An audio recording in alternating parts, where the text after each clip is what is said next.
The Wind in the Willows by Kenneth Grahame. Chapter 9. Wayfarers All. The water rat was restless, and he did not exactly know why. To all appearance, the summer's pomp was still at fullest height, and although in the tilled acres green had given way to gold, though rowans were reddening and the woods were dashed here and there with a tawny fierceness, yet light and warmth and color were still present in undiminished measure, clean of any chilly premonitions of the passing year. But the constant chorus of the orchards and hedges had shrunk to a casual evensong from a few yet unwearied performers. The robin was beginning to assert himself once more, and there was a feeling in the air of change and departure. The cuckoo, of course, had long been silent, but many another feathered friend, for months a part of the familiar landscape and its small society, was missing too, and it seemed that the ranks thinned steadily day by day. Rat, ever observant of all winged movement, saw that it was taking daily a southing tendency, and even as he lay in bed at night he thought he could make out, passing in the darkness overhead, the beat and quiver of impatient pinions, obedient to the peremptory call. Nature's grand hotel has its season like the others. As the guests, one by one, pack, pay, and depart, and the seats at the table d'hôte shrink pitifully at each succeeding meal, as suites of rooms are closed, carpets taken up, and waiters sent away, those boarders who are staying on, en pension, until the next year's full reopening, cannot help being somewhat affected by all these flittings and farewells, this eager discussion of plans, routes, and fresh quarters, this daily shrinkage in the stream of comradeship. One gets unsettled, depressed, and inclined to be querulous. Why this craving for change? Why not stay on quietly here like us and be jolly? You don't know this hotel out of the season, and what fun we have among ourselves, we fellows who remain and see the whole interesting year out. All very true, no doubt the others always reply. We quite envy you, and some other year perhaps, but just now we have engagements. And there's the bus at the door. Our time is up. So they depart, with a smile and a nod, and we miss them, and feel resentful. The rat was a self-sufficing sort of animal, rooted to the land, and whoever went, he stayed. Still, he could not help noticing what was in the air and feeling some of its influence in his bones. It was difficult to settle down to anything seriously with all this flitting going on. Leaving the waterside where rushes stood thick and tall in a stream that was becoming sluggish and low, he wandered countrywards, crossed a field or two of pasturage already looking dusty and parched, and thrust into the great sea of wheat, yellow, wavy, and murmurous, full of quiet motion and small whisperings. Here he often loved to wander, through the forest of stiff, strong stalks that carried their own golden sky away over his head, a sky that was always dancing, shimmering, softly talking, or swaying strongly to the passing wind and recovering itself with a toss and a merry laugh. Here, too, he had many small friends, a society complete in itself, leading full and busy lives, but always with a spare moment to gossip and exchange news with a visitor. Today, however, though they were civil enough, the field mice and harvest mice seemed preoccupied. Many were digging and tunneling busily. Others, gathered together in small groups, examined plans and drawings of small flats stated to be desirable and compact, and situated conveniently near the stores. Some were hauling out dusty trunks and dress baskets. Others were already elbow-deep packing their belongings, while everywhere piles and bundles of wheat, oats, barley, beech mast, and nuts lay about ready for transport. "Here's old Ratty!" they cried as soon as they saw him. "Come and bear a hand, Rat, and don't stand about idle." "What sort of games are you up to?" said the water rat severely. You know it isn't time to be thinking of winter quarters yet, by a long way. Oh, yes, we know that, explained a field mouse rather shamefacedly. But it's always as well to be in good time, isn't it? We really must get all the furniture and baggage and stores moved out of this before those horrid machines begin clicking round the fields. And then, you know, the best flats get picked up so quickly nowadays, and if you're late, you have to put up with anything. And they want such a lot of doing up, too, before they're fit to move into. Of course, we're early, we know that, but we're only just making a start. Oh, bother starts, said the rat. It's a splendid day. Come for a row, or a stroll along the hedges, or a picnic in the woods, or something. Well, I think not today, thank you, replied the field mouse hurriedly. Perhaps some other day, when we've more time. The rat, with a snort of contempt, swung round to go, tripped over a hat box, and fell, with undignified remarks. If people would be more careful, said a field mouse rather stiffly, and look where they're going, people wouldn't hurt themselves and forget themselves. Mind that hold all, rat. You'd better sit down somewhere. In an hour or two we may be more free to attend to you. You won't be free, as you call it, much this side of Christmas, I can see that, retorted the rat grumpily, as he picked his way out of the field. He returned somewhat despondently to his river again, his faithful, steady-going old river, which never packed up, flitted, or went into winter quarters. In the osiers which fringed the bank he spied a swallow sitting. Presently it was joined by another, and then by a third, and the birds, fidgeting restlessly on their bough, talked together earnestly and low. "What?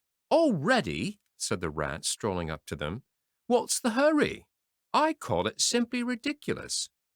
"Oh, we're not off yet, if that's what you mean," replied the first swallow. "We're only making plans and arranging things. Talking it over, you know. What route we're taking this year, and where we'll stop, and so on. That's half the fun." "Fun?" said the rat. "Now, that's just what I don't understand. If you've got to leave this pleasant place, and your friends who will miss you, and your snug homes that you've just settled into, why, when the hour strikes, I've no doubt you'll go bravely and face all the trouble and discomfort and change and newness and make believe that you're not very unhappy, but to want to talk about it or even think about it till you really need. No, no, you don't understand naturally, said the second swallow. First, we feel it stirring within us, a sweet unrest. Then back come the recollections, one by one, like homing pigeons. They flutter through our dreams at night. They fly with us in our wheelings and circlings by day. We hunger to inquire of each other, to compare notes, and assure ourselves that it was all really true, as one by one the scents and sounds and names of long-forgotten places come gradually back and beckon to us. "Couldn't you stop on for just this year?" suggested the water rat wistfully. "We'll all do our best to make you feel at home. You've no idea what good times we have here while you are far away." "I tried stopping on one year," said the third swallow. "I had grown so fond of the place that when the time came, I hung back and let the others go on without me. For a few weeks it was all well enough, but afterwards, oh, the weary length of the nights, the shivering, sunless days, the air so clammy and chill, and not an insect in an acre of it. No, it was no good. My courage broke down, and one cold, stormy night I took wing, flying well inland on account of the strong easterly gales. It was snowing hard as I beat through the passes of the great mountains, and I had a stiff fight to win through. But never shall I forget the blissful feeling of the hot sun again on my back as I sped down to the lakes that lay so blue and placid below me, and the taste of my first fat insect. The past was like a bad dream. The future was all happy holiday as I moved southwards week by week, easily, lazily, lingering as long as I dared, but always heeding the call. No, I had had my warning. Never again did I think of disobedience. Ah, yes, the call of the South, twittered the other two dreamily. Its songs, its hues, its radiant air. Oh, do you remember? And forgetting the rat, they slid into passionate reminiscence, while he listened fascinated and his heart burned within him. In himself, too, he knew that it was vibrating at last, that chord hitherto dormant and unsuspected. The mere chatter of these southern-bound birds, their pale and second-hand reports, had yet power to awaken this wild new sensation and thrill him through and through with it. What would one moment of the real thing work in him? One passionate touch of the real southern sun? One waft of the authentic odor? With closed eyes, he dared to dream a moment in full abandonment, and when he looked again, the river seemed steely and chill, the green fields gray and lightless. Then his loyal heart seemed to cry out on his weaker self for its treachery. Why do you ever come back then at all? He demanded of the swallows jealously. What do you find to attract you in this poor drab little country? And do you think, said the first swallow, that the other call is not for us too, in its due season? The call of lush meadow grass, wet orchards, warm insect-haunted ponds, of browsing cattle, of haymaking, and all the farm buildings clustering round the house of the perfect eaves. Do you suppose, asked the second one, that you are the only living thing that craves with a hungry longing to hear the cuckoo's note again? In due time, said the third, we shall be homesick once more for the quiet water lilies swaying on the surface of an English stream. But today all that seems pale and thin and very far away. Just now our blood dances to other music. They fell a twittering among themselves once more, and this time their intoxicating babble was of violet seas, tawny sands, and lizard-haunted walls. Restlessly, the rat wandered off once more, climbed the slope that rose gently from the north bank of the river, and lay looking out towards the great ring of downs that barred his vision further southwards, his simple horizon hitherto, his mountains of the moon, his limit behind which lay nothing he had cared to see or to know. Today, to him gazing south with a newborn need stirring in his heart, the clear sky over their long, low outlines seemed to pulsate with promise. Today, the unseen was everything, the unknown the only real fact of life. On this side of the hills was now the real blank. On the other lay the crowded and colored panorama that his inner eye was seeing so clearly. What seas lay beyond, green, leaping, and crested? What sun-bathed coasts along which the white villas glittered against the olive woods? What quiet harbors, thronged with gallant shipping bound for purple islands of wine and spice, islands set low in languorous waters? He rose and descended riverwards once more, then changed his mind and sought the side of the dusty lane. There, lying half buried in the thick, cool underhedge tangle that bordered it, he could muse on the metalled road and all the wondrous world that it led to, on all the wayfarers, too, that might have trodden it, and the fortunes and adventures they had gone to seek or found unseeking out there, beyond, beyond. Footsteps fell on his ear, and the figure of one that walked somewhat wearily came into view, and he saw that it was a rat, and a very dusty one. The wayfarer, as it reached him, saluted with a gesture of courtesy that had something foreign about it, hesitated a moment, then with a pleasant smile turned from the track and sat down by his side in the cool herbage.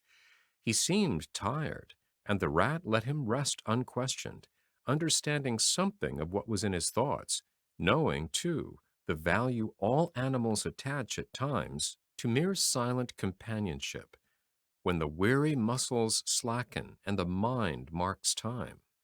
The wayfarer was lean and keen-featured and somewhat bowed at the shoulders. His paws were thin and long, his eyes much wrinkled at the corners, and he wore small gold earrings in his neatly set, well-shaped ears. His knitted jersey was of a faded blue. His breeches, patched and stained, were based on a blue foundation, and his small belongings that he carried were tied up in a blue cotton handkerchief. When he had rested a while, the stranger sighed, snuffed the air, and looked about him. "That was clover, that warm whiff on the breeze," he remarked.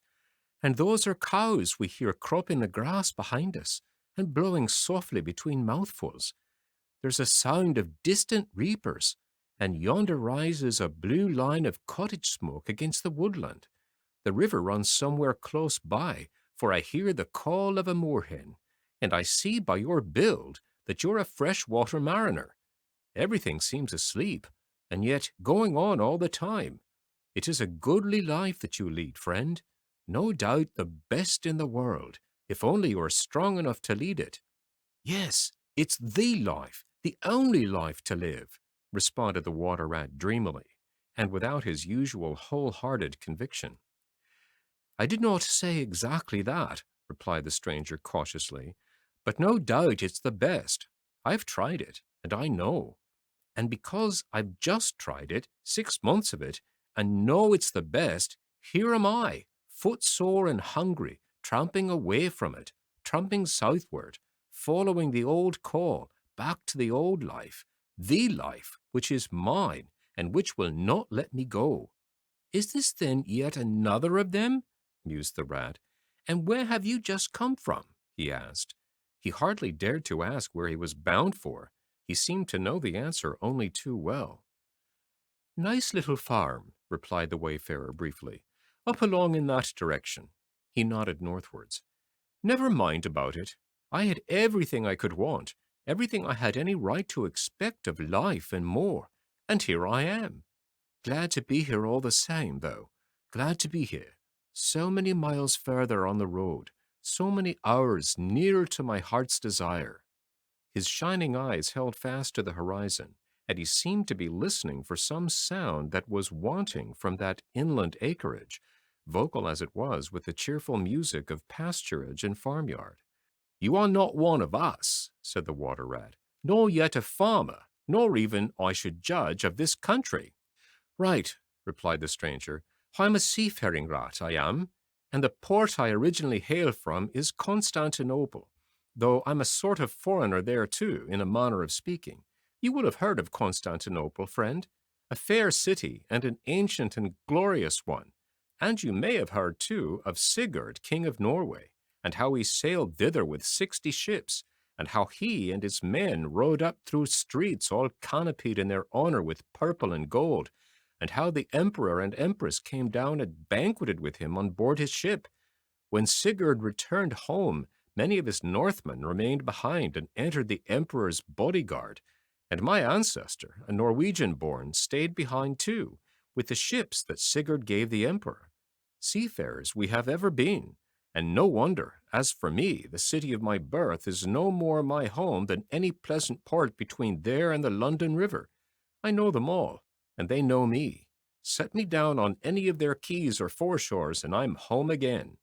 "I suppose you go great voyages," said the water rat with growing interest.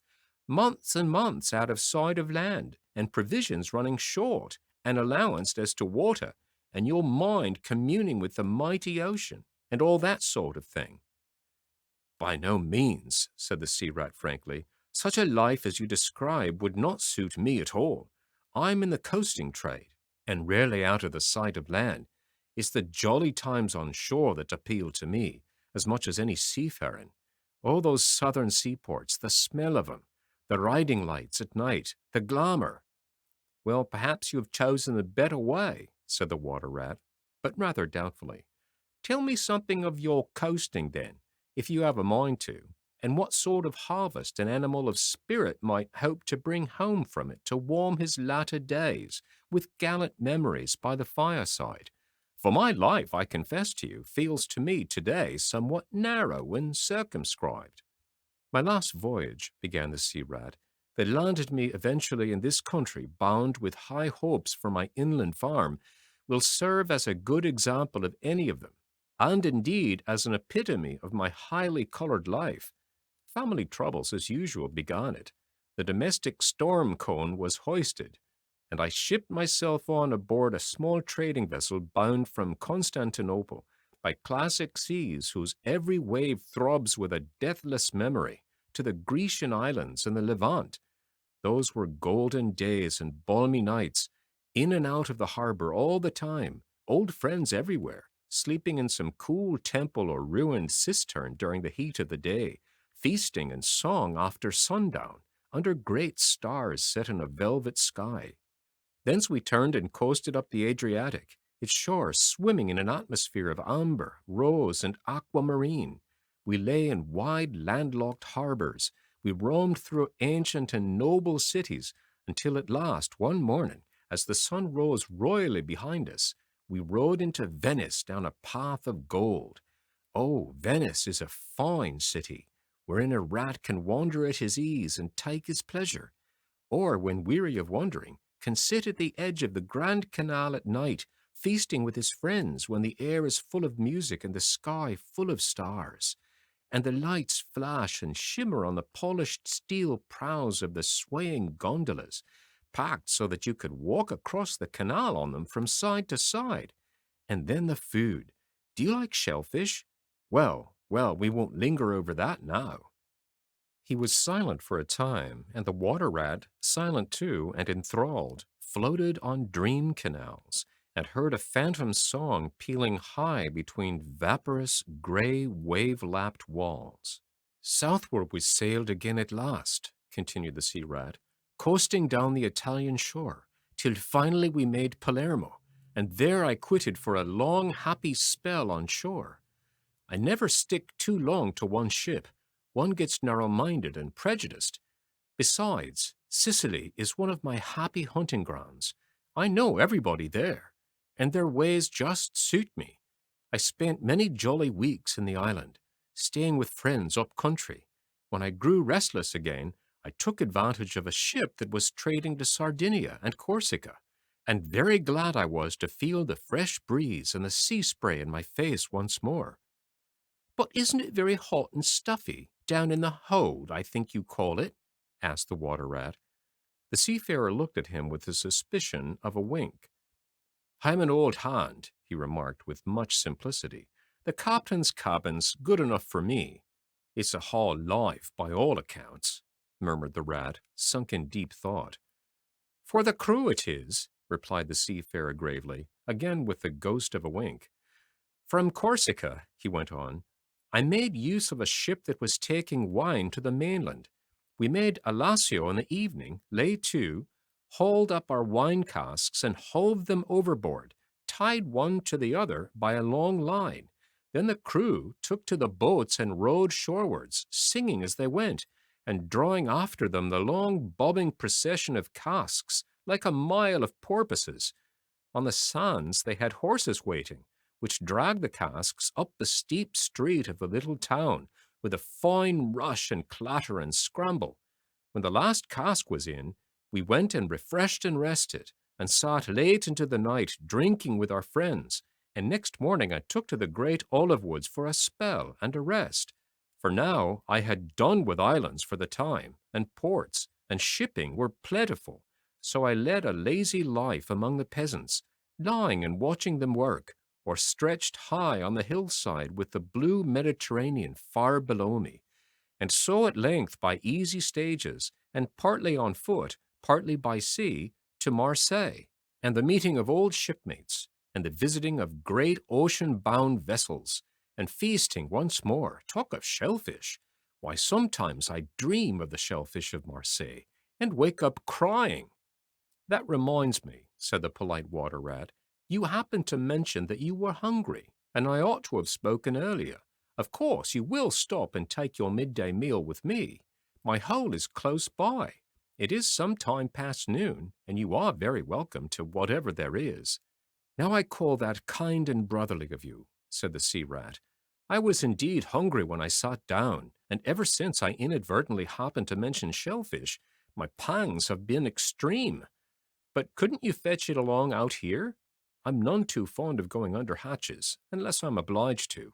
And then, while we eat, I could tell you more concerning my voyages and the pleasant life I lead. At least, it is very pleasant to me.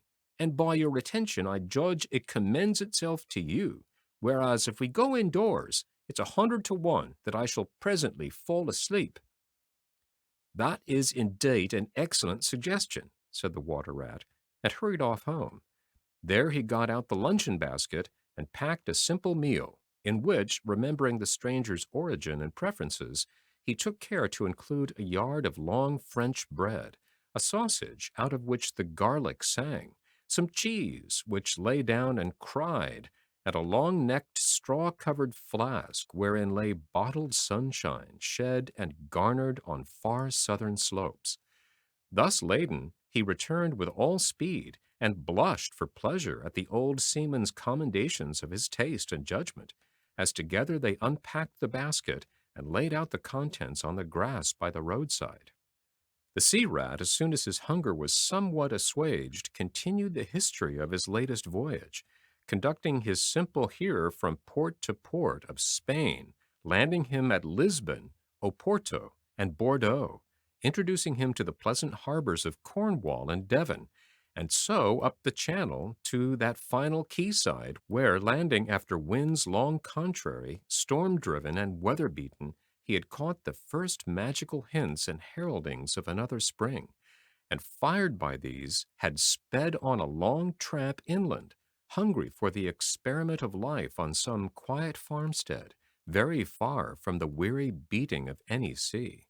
Spellbound and quivering with excitement, the water rat followed the adventurer league by league, over stormy bays, through crowded roadsteads, across harbor bars on a racing tide, up winding rivers that hid their busy little towns round a sudden turn, and left him with a regretful sigh planted at his dull inland farm, about which he desired to hear nothing.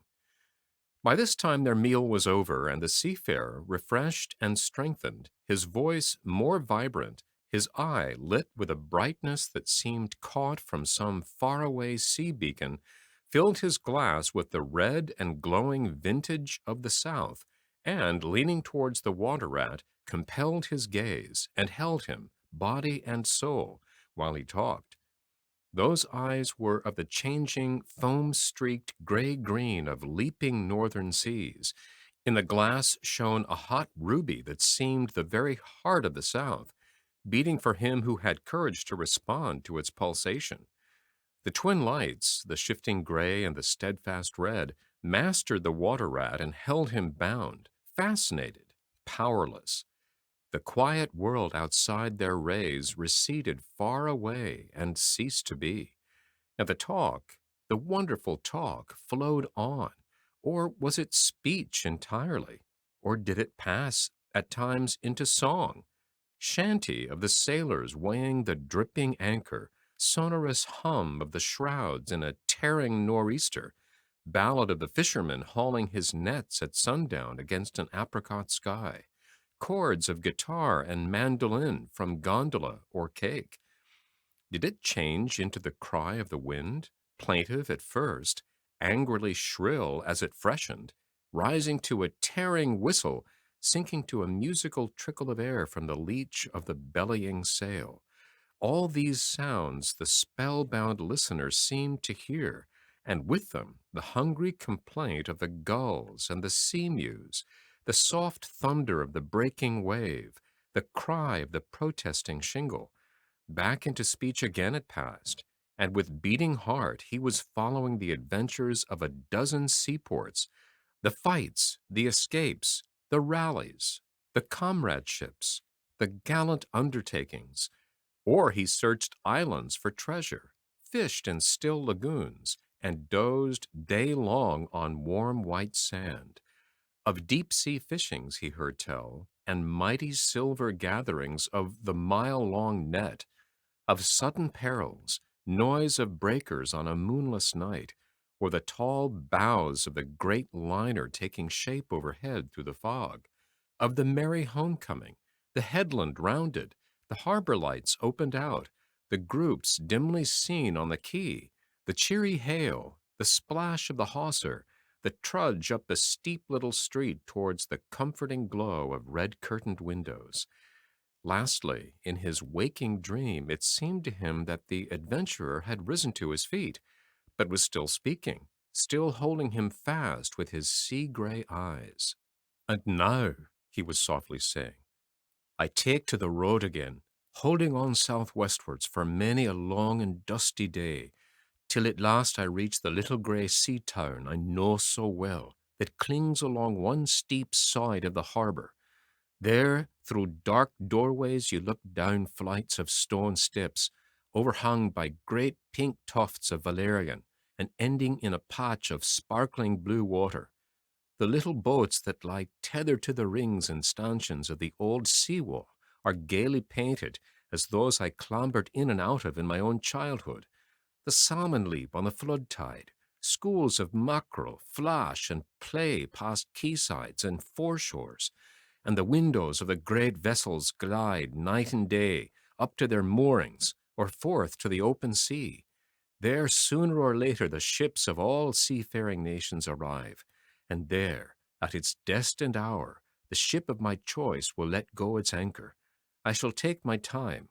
I shall tarry and bide, till at last the right one lies waiting for me, warped out into midstream, loaded low, her bowsprit pointing down harbour. I shall slip on board, by boat or along hawser, and then one morning I shall wake to the song and tramp of the sailors, the clink of the capstan, and the rattle of the anchor chain coming merrily in. We shall break out the jib and the foresail. The white houses on the harbour side will glide slowly past us as she gathers steering way, and the voyage will have begun. As she forges towards the headland, she will clothe herself with canvas, and then, once outside, the sounding slap of great green seas as she heels to the wind pointing south. And you will come too, young brother, for the days pass and never return, and the south still waits for you. Take the adventure, heed the call, now ere the irrevocable moment passes. 'Tis but a banging of the door behind you, a blithesome step forward, and you are out of the old life and into the new. Then some day long hence, jog home here if you will, when the cup has been drained and the play has been played, and sit down by your quiet river with a store of goodly memories for company. You can easily overtake me on the road, for you are young, and I'm aging and go softly. I will linger and look back, and at last I will surely see you coming, eager and light-hearted, with all the south in your face." The voice died away and ceased as an insect's tiny trumpet dwindles swiftly into silence, and the water-rat, paralyzed and staring, saw at last but a distant speck on the white surface of the road. Mechanically he rose and proceeded to repack the luncheon basket carefully and without haste. Mechanically he returned home, gathered together a few small necessaries and special treasures he was fond of, and put them in a satchel, acting with slow deliberation, moving about the room like a sleepwalker, listening ever with parted lips. He swung the satchel over his shoulder, carefully selected a stout stick for his wayfaring, and with no haste, but with no hesitation at all, he stepped across the threshold, just as Mole appeared at the door. "Why, where are you off to, Ratty?" asked the Mole in great surprise, grasping him by the arm. "Going south with the rest of them," murmured the Rat in a dreamy monotone, never looking at him. "Seawards first, and then on shipboard, and so to the shores that are calling me." He pressed resolutely forward, still without haste, but with dogged fixity of purpose. But the Mole, now thoroughly alarmed, placed himself in front of him, and looking into his eyes, saw that they were glazed and set and turned a streaked and shifting gray, not his friend's eyes, but the eyes of some other animal. Grappling with him strongly, he dragged him inside, threw him down, and held him. The Rat struggled desperately for a few moments, and then his strength seemed suddenly to leave him, and he lay still and exhausted, with closed eyes, trembling. Presently the mole assisted him to rise and placed him in a chair, where he sat, collapsed, and shrunken into himself, his body shaken by a violent shivering, passing in time into an hysterical fit of dry sobbing. The mole made the door fast, threw the satchel into a drawer and locked it, and sat down quietly on the table by his friend, waiting for the strange seizure to pass. Gradually the rat sank into a troubled doze, broken by starts and confused murmurings of things strange and wild and foreign to the unenlightened mole, and from that he passed into a deep slumber. Very anxious in mind, the mole left him for a time and busied himself with household matters, and it was getting dark when he returned to the parlor and found the rat where he had left him, wide awake indeed, but listless, silent, and dejected. He took one hasty glance at his eyes, found them, to his great gratification, clear and dark and brown again as before, and then sat down and tried to cheer him up and help him to relate what had happened to him. Poor Ratty did his best, by degrees, to explain things, but how could he put into cold words what had mostly been suggestion? How recall for another's benefit the haunting sea voices that had sung to him? How reproduce at second hand the magic of the seafarer's 100 reminiscences? Even to himself, now the spell was broken and the glamour gone, he found it difficult to account for what had seemed some hours ago the inevitable and only thing. It is not surprising, then, that he failed to convey to the mole any clear idea of what he had been through that day. To the mole, this much was plain. The fit or attack had passed away and had left him sane again, though shaken and cast down by the reaction. But he seemed to have lost all interest for the time in the things that went to make up his daily life, as well as in all pleasant forecastings of the altered days and doings that the changing season was surely bringing. Casually then, and with seeming indifference, the mole turned his talk to the harvest that was being gathered in, the towering wagons and their straining teams, the growing ricks, and the large moon rising over bare acres dotted with sheaves. He talked of the reddening apples around, of the browning nuts, of jams and preserves, and the distilling of cordials, till by easy stages such as these he reached midwinter, its hearty joys and its snug home life, and then he became simply lyrical. By degrees the rat began to sit up and to join in. His dull eye brightened, and he lost some of his listening air. Presently the tactful mole slipped away and returned with a pencil and a few half-sheets of paper, which he placed on the table at his friend's elbow. "It's quite a long time since you did any poetry," he remarked. "You might have a try at it this evening, instead of, well, brooding over things so much. I've an idea that you'll feel a lot better when you've got something jotted down, if it's only just the rhymes." The rat pushed the paper away from him wearily, but the discreet mole took occasion to leave the room, and when he peeped in again some time later, the rat was absorbed and deaf to the world, alternately scribbling and sucking the top of his pencil. It is true that he sucked a good deal more than he scribbled, but it was joy to the mole to know that the cure had at last begun.